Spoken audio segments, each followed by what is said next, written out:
for some odd reason, Bonga, I owe my life to you. Then I told him, no, you owe your life to God. No, he's like, I'm serious. This guy told me of a story. This guy actually, there was a time when his life was starting to decay or deteriorate. You understand? He had everything, a successful job, he had a house in Midrand and a loving wife and 2 kids. Now, he started alcohol, and then as time progresses, his wife was starting being annoyed with his alcohol. You understand? So his wife, okay, you know, most between relationships, you know, that type of vibes, until it boiled to the point where she couldn't take it anymore. And then she started cheating on him. And he says when he found out that he was actually seeing another guy, that to him was worse than drinking poison. You understand? Yeah, It broke him to a point where he just... That's the worst thing a man can think of. And then he just went 360-degree, boom, and then he went like heavily on alcohol to a point where he lost his job. He lost the house because it was, you know, most bond mortgage repayments and whatnot. And he actually at the brink of the landlord, because the landlord had been so patient with him, he gave him extra months to actually recuperate or to you understand? Yeah. So the landlord had given him like a final declaration who doesn't, on such and such a day, please leave. So this guy is sitting down with a bottle of whiskey. He says he had a gun in his hand. He said he couldn't take it anymore. And then he was, as he was drinking, trying to grow a plug to actually pull the trigger against his head. You understand? He says, for some odd reason, he started scrolling down his phone. And guess who popped up? Bonga. Bonga. You understand? And what was Bonga saying?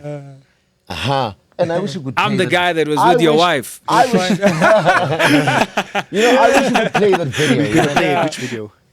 We'll find it. You Which just video? tell us. We'll find it. We'll put it up. We'll put it up on the... All right, okay. Yeah.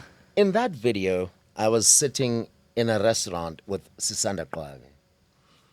And Sisanda was like, okay, Bonga, so what are your views in life? Although she was just, you know, she was bored and wanted me to just speak something inspirational in some way or form.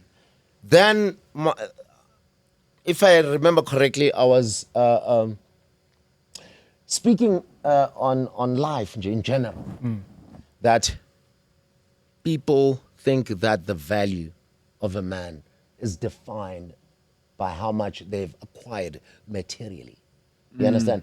Because if you notice, the more people have, is the more they feel more a sense of superiority. That is why you find that when I'm standing by the intersection, as dirty as I am, then when you're passing maybe Mercedes or whatever privilege or luxury you are driving in, there's this sense of superiority, inferiority. Ego. Yeah. You understand? And that's what I've noticed. That's what contributed to my, you understand? But anyway, then I said on the video is that I believe that it's not what you've acquired in the world that defines your value, but rather it's the size of your heart that counts most. It's how much love you possess. The bigger the love, the bigger or the wealthier you become. For instance, I said on that video that you can have everything in the world, but simple yet profound things like happiness, like joy, like peace. You understand?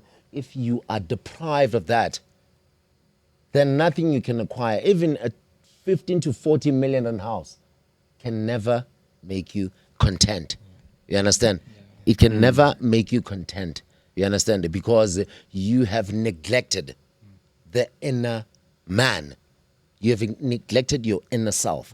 You understand? And I have to back you on that, because we see sometimes guys who, you can say, highly successful people. Yeah. They've achieved high levels in business and everything, and Yeah. they're still on antidepressant medications. Yeah. They take medication to help them sleep at night. Yeah. They're constantly anxious. Yeah. So then you're like, what's the point of all of this? You're still unhappy. Yeah, you People understand? unhappy with all the success and everything. Yeah, I'm telling you. Yeah. Yeah.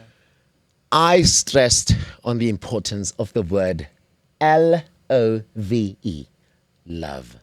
You know how profound love is?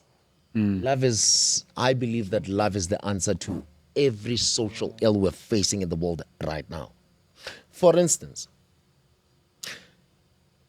if a robber had love, abundant love, do you think you'd still pull out a knife and suppress his victim?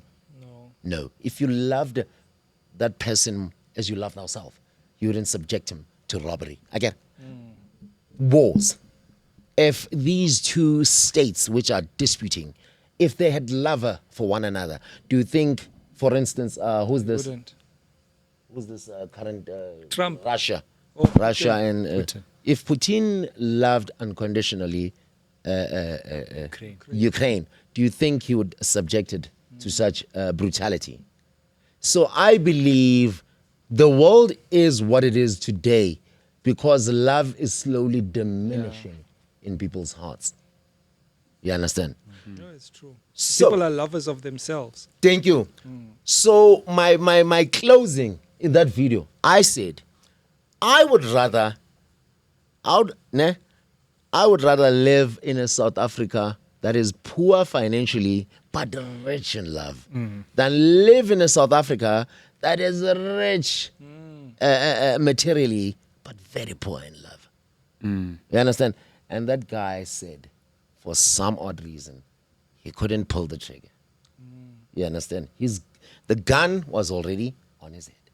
So that is why I believe we must never underestimate the power of social media.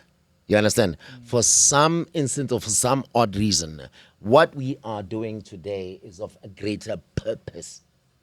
You understand?